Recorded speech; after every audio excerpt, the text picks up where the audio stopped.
The Tao of Self-Confidence, Episode 836. Welcome to the Tao of Self-Confidence, where I share stories of amazing women who have discovered their inner journey to self-confidence. Visit our website at thetaoofselfconfidence.com. Your inner journey to self-confidence awaits.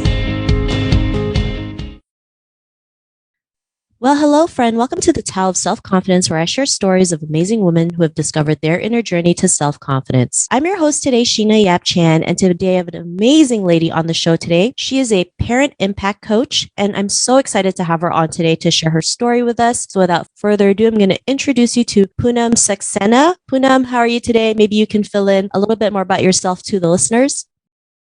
Thank you so much, Sheena. I'm so excited to be here. So I am a parent impact coach. And basically what that means is I help parents navigate the education system. So many times parents feel like they're the outsiders of their children's trajectory and their educational planning. And that's not the case. So I help parents break down those preconceived barriers and work with the teachers and administrators to develop a cohesive team so that the child can benefit.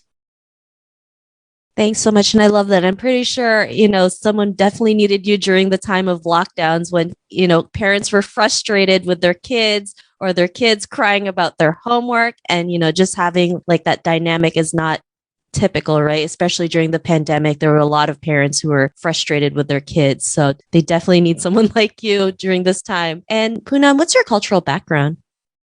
So my parents are from India and they immigrated here in the 1960s to rural Georgia. And that's where I was born in the South and raised in Georgia. So yes, my culture a generation ago is Indian, but I obviously am an American by nationality, but I will say that I try to retain as much of my culture as possible because I feel it's so important not to lose the journey that our families have taken.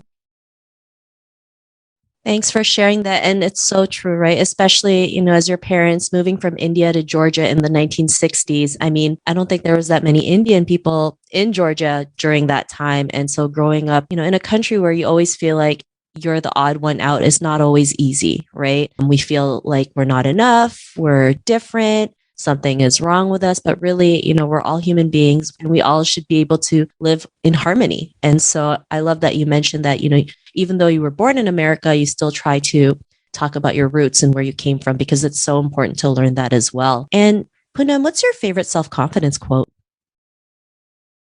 I would say that it is to be true to yourself.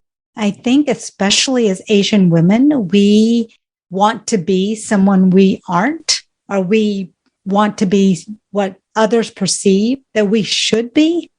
And that's not true to ourselves. So I think we have to be honest within ourselves, but we also have to be confident enough in ourselves to not let anyone else sway us in the process and allow us to believe that we are less than, because Asian women are on the move. So everybody kind of needs to step back because we've got this. I love it. And it's so true, right? Our upbringing, we've been told all our lives to act a certain way and be a certain way. And that really hurts us, right? Because then we feel like we're never enough if we can just show up as our authentic self. But we're in 2021. We really need to just step up and show others what's possible, even if it means sometimes disappointing the ones we love, right? Of course, it's never easy. There's always this catch-22, but sometimes we have to step up and realize, you're doing something for the greater good. This is not just about you. This is about helping our current and future generations realize their potential and see what's possible for themselves. So I really love that quote. And Punam, in your own words, how do you define self-confidence? I define self-confidence as owning your instincts, owning your beliefs, and knowing that you can accomplish anything you want to. We just have to allow ourselves to believe that we can do it. And so much of, especially Asian women, I'm finding more and more as I'm talking to more Asian women, we don't trust our instincts because everyone is telling us something different. And we aren't sure what to do. But if we can step out of the bubble that we live in and reassess and connect with our inner selves, we know what we want to accomplish and how we want to get there. So that's what I would say. Thanks for sharing that. And I know I've been guilty of not trusting my instincts or trusting my gut, right? Because of how we're brought up. We tend to second guess ourselves. As women, we tend to take longer in the decision-making process. And sometimes we need to learn to just make the decision and just course correct along the way. Because yes, we're going to make mistakes. Yes, not everything's going to be perfect. And we have to be okay with that because we're going towards a huge purpose, right? And of course, half the time we have no clue what we're doing and we have to be okay with that. Especially as women, we have to realize we're more capable than we realize. And if we just learn to figure things out along the way, we can accomplish so much. And so sometimes that also means trusting your instincts, even if it doesn't look like how you pictured it. I mean, everything will make sense in the long run. So I really love that definition that you mentioned. And Punam, what was your life like before your discovery of self-confidence? Like I said, I grew up in the 60s and 70s in rural Georgia. So there wasn't a lot of opportunity for me to be around like-minded people. So I was lost for a lot of my life. I never thought that I had the power to be who I wanted to be, the inner power. And when I turned 40 many years ago, I started running, and I can't even tell you why, right? How many Asian people run?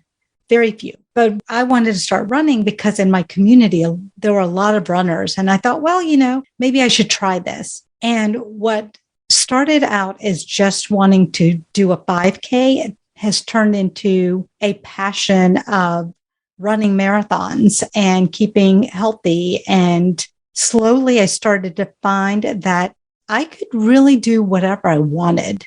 And so since then, I started a podcast. I've written a book. I've done a TEDx. One small thing that you believe may not have any impact on your life can change it forever. So I would say that my journey was very tumultuous growing up. We were the only Indians in our community for a very long time.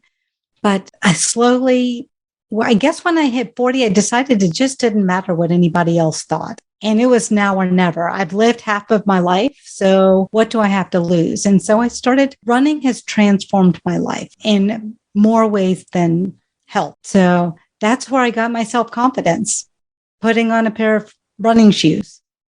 Thanks for sharing that. And I also run. I mean, I don't run marathons, but I'll go jog, for about half an hour to an hour. And for me, it's my form of therapy. It's my form of meditation because it's where I can just mind dump everything, right? And just kind of recharge, right? And when you have like so many things in your head, and especially as women, we tend to overthink everything, right? Just having that time to myself, just walking, jogging outside in the nice weather just keeps me calm and helps me like realize, what, it's going to be okay. It's going to be okay. And I actually interviewed another lady a couple years back too, and she had a goal of running 50 marathons before she turns 50. I think she's at like 45 or 46, but she's just phenomenal being able to do that, right? And it's so crazy when you set a goal and you just go out there and do it without overthinking it, what you can accomplish, like what you did. You just decide to put a pair of running shoes on and just go. It's kind of like Forrest Gump, right? He had the same notion. He just decided to run and he didn't know where he was running, but he just kept doing it.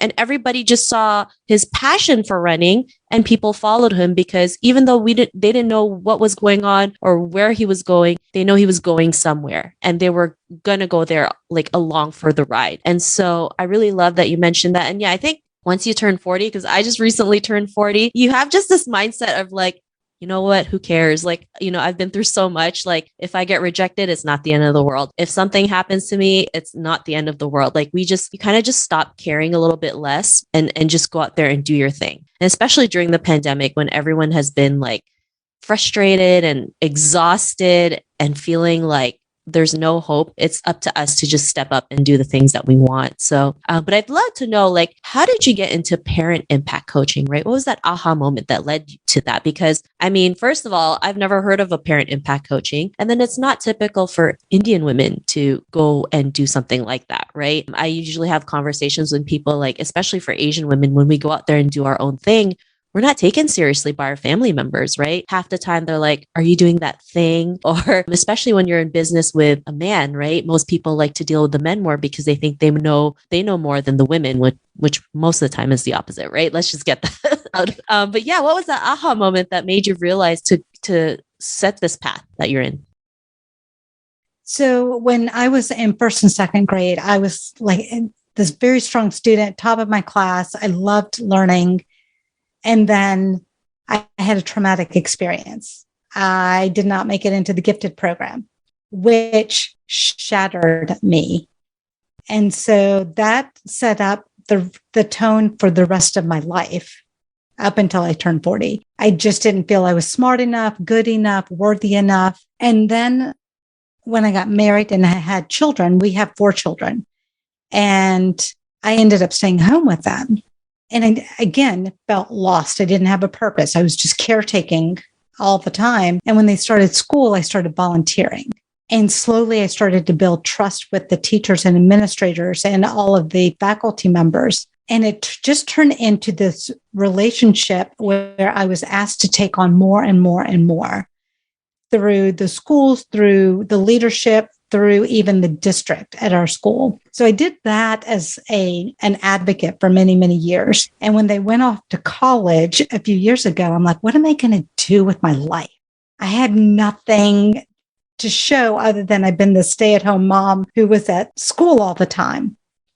And when I sat back for a few months and thought about it, that's what I did. I was impacting schools by helping parents. And I was doing that by showing other parents the way to help their children. So that aha moment came probably 3.5 years ago. I'm like, oh, look, I've been really working hard at creating a niche for parents to be empowered. And so I just decided, why not? This is what I do. This is what I believe. As a former teacher, I wanted parents to come in, and they never did. I wanted to know what was happening in their lives so that I could help the student. I never got that input, but as a parent, I was able to provide that. And so that's just how it happened. That was my aha moment. Thanks for sharing that story. And it's, most of the time our aha moments come from our traumatic experiences. And especially for Asian kids, right? I mean, we're pressured to be the best, to have straight A's, to get 100%. Even if we get 96%, it's never enough. It's like, why didn't you get 100? Why only 96? I mean, I always say this. I failed kindergarten for coloring outside the lines. And I wish I had someone like you back then to make me realize I wasn't a failure all my life. And really, it was just meant that I was meant to just color outside the lines. But, not many people realize how, this kind of pressure really hurts us, right? And because the pressure is too much, getting into the best schools, getting into the best colleges, doing all these kinds of extracurricular activities, like being the best of the best of the best, it really, really brings our mental health down, right? And so we really have to learn to protect ourselves and also take care of our kids and realize this pressure is not healthy. And so it's really great that there's someone like you out there who's doing it. And also what you mentioned, right? There's a lot of moms out there who feel like they have no purpose after their kids go off to college and have their own life. But you said, you know what? I'm going to sit back and figure out what I want to do. And I'm just going to go ahead and do it. Even if you had no clue what you were doing, you're just going to do it. And I think as many moms out there who are listening to this, it's just great assurance that it's never too late to start something new. So I really love your story and what you've been through. And because of that, what's your life been like now? Oh, my life is great. I am so happy. I'm doing something I'm passionate about. I am doing something that fulfills me. I have the flexibility to still be with my children and my family when I want to. I'm living the dream. And I could have never done that had I not had those traumatic experiences to learn from, to dust myself off and say, it's okay. It may have taken me a while to get to the point where I could say it's okay. But I also want to go back just one moment, if you don't mind. And I want to say that especially for immigrant parents, it's very difficult for them to be in a country that they don't understand the educational process. They're trying to learn everything, how to live, how to do day-to-day activities. They are assuming that their children are going to be getting what they need. That's not always the case. And because our parents are not well versed in Western education and they don't know that they can speak up, because in Asia, we come from a place where you don't question hierarchy. And there is a learning curve for our Asian and even immigrant families. And we need to be out there helping them. No one should have to go through failing kindergarten because they colored outside the lines. I mean, that's just the most absurd thing on the planet. It hurts. It hurts me that you said that.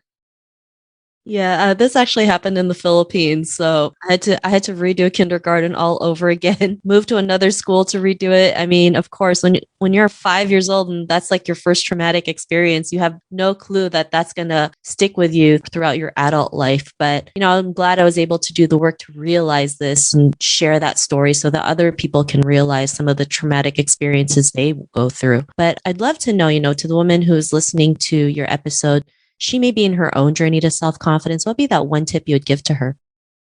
Don't give up on yourself. Don't ever give up.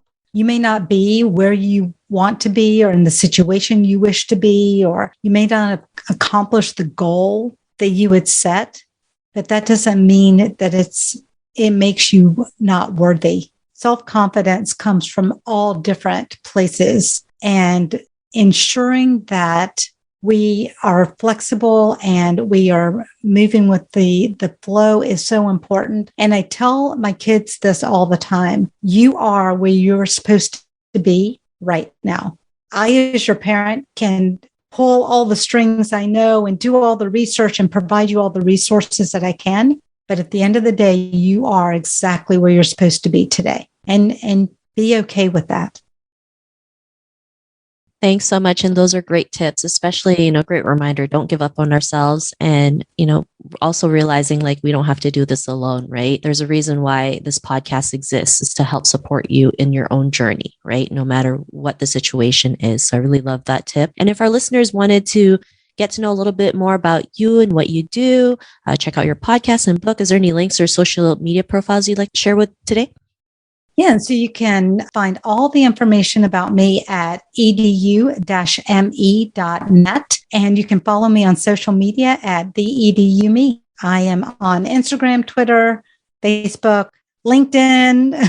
I don't know. There's so many out there, but I try to stay engaged with women, especially because they're generally the caretakers of their children. So you'll find me on those platforms trying to inspire you. Thanks so much. And to our listeners, if you want to connect with Punam, you can also head on over to thetaoofselfconfidence.com and search for Punam's name. Her show notes will pop up along with everything else that we talked about. And I really just want to thank Punam today for taking the time to share her story with us. So thank you so much. Thank you so much. It's been an honor to speak with you today. Not a problem. It was really great having you on the show. And to our listeners, be on the lookout for another new episode of another amazing woman's journey to self-confidence. And we'll talk to you soon. Bye for now. Thank you for tuning in to another amazing episode of the Tao of Self-Confidence. Get your free self-talk tape for building self-confidence by visiting our website at thetaoofselfconfidence.com. Your inner journey to self-confidence awaits.